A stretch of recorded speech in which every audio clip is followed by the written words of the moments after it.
2007년 5월 체코의 평화로운 소도시 쿠르임에서 세상에 드러난 아동 학대 사건은 현대 사회의 어두운 단면과 사이비 종교의 파괴력을 보여주는 가장 충격적인 사례 중 하나로 기록되었습니다. 이 사건은 단순히 가정 내의 폭력을 넘어 세뇌와 조종, 그리고 왜곡된 신념이 인간을 어디까지 잔혹하게 만들 수 있는지를 적나라하게 보여주었습니다. 사건의 중심에는 31살의 크라라와 33살의 그녀의 언니 카트린나가 있었습니다. 크라라는 원래 평범한 가정에서 두 아들 야쿱과 옹드레이를 키우며 살아가던 여성이었습니다. 하지만 그녀의 삶은 종교에 대한 맹목적인 집착이 시작되면서 급격하게 변화하기 시작했습니다. 크라라는 평소 신앙심이 깊었으나 그 신앙은 점점 정상적인 종교의 범위를 벗어나 기이한 형태로 변질되었습니다. 이로 인해 남편과의 불화는 극에 달했고 결국 2005년에 이혼을 선택하게 되었습니다. 이혼 후 크라라는 자녀들의 양육권을 모두 가지게 되었고 외로운 생활을 달래기 위해 언니 카트린나를 집으로 불러 함께 생활하게 되었습니다. 이들이 빠져들게 된 곳은 성배운동이라는 이름의 신흥 종교단체였습니다. 이 단체는 제2차 세계대전 전후에 형성된 교리로 진리지광이라는 책을 교전으로 삼았습니다. 이들은 인간의 이성이 타락했다고 믿으며 신의 뜻을 따르기 위해서는 세속적인 가치와 단절해야 한다고 주장했습니다.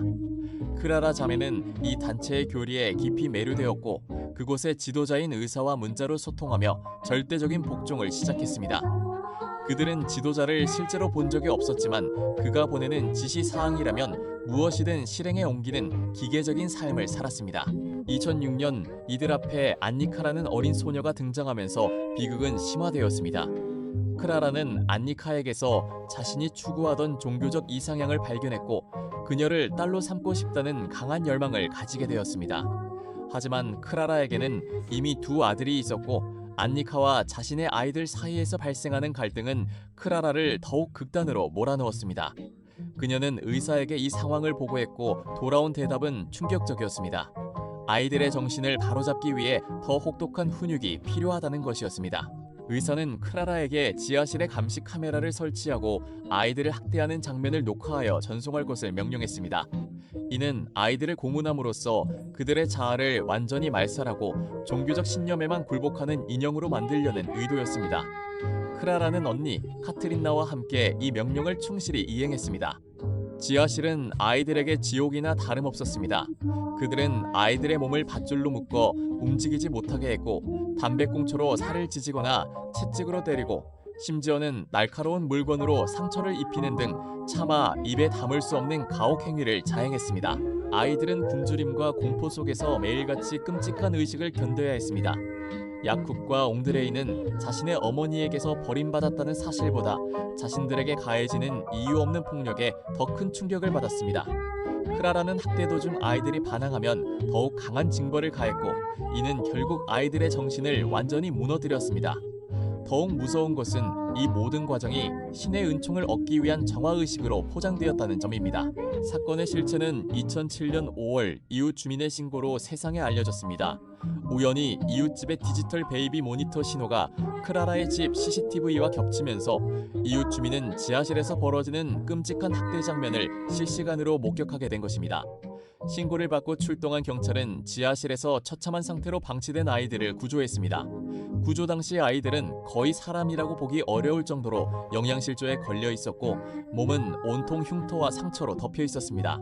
경찰은 현장에서 크라라와 카트린나 그리고 안니카로 알려진 인물을 검거했습니다. 그러나 조사 과정에서 더 큰 반전이 기다리고 있었습니다. 안니카는 어린아이가 아니라 33살의 성인 여성 바보라 스크로바였던 것입니다. 그녀는 뇌하수체 이상으로 인해 신체가 성장하지 않았고 이 점을 이용해 어린아이 행세를 하며 크라라의 가족에 침투했던 것입니다. 그녀는 사실 성배운동의 핵심 인물 중 한 명이었으며 크라라 자매를 조종하여 이러한 학대를 배후에서 지휘하고 방조했던 핵심 주동자였습니다. 사건 이후 바보라는 경찰 조사를 받던 중 병원에서 탈출하여 행방이 묘연해졌습니다. 이후 8개월간 그녀는 머리를 깎고 13살 소년으로 변장한 채 노르웨이로 도피하여 다른 가정에 입양되는 등 기상천외한 탈주극을 벌였습니다. 하지만 결국 인터폴과 체코 경찰의 공조 수사로 체포되었습니다. 재판 과정에서 크라라와 카트린나는 자신들의 행동이 종교적 신념에 따른 것이었다며 변명했지만 법원은 이를 인정하지 않았습니다. 결국 크라라는 9년, 카트린나는 10년, 그리고 모든 사건을 기획한 바보라는 5년의 징역형을 선고받았습니다. 이 사건은 한 가정의 붕괴를 넘어 사이비 종교가 인간의 이성을 얼마나 쉽게 지배하고 파괴할 수 있는지를 경고했습니다. 특히 지도자의 정체가 끝내 밝혀지지 않았다는 점은 현대 사회가 얼마나 은밀한 방식으로 범죄의 사각지대에 놓여 있는지를 방증합니다. 우리는 이 사건을 통해 맹목적인 믿음이 가진 위험성을 다시 한번 상기해야 할 것입니다.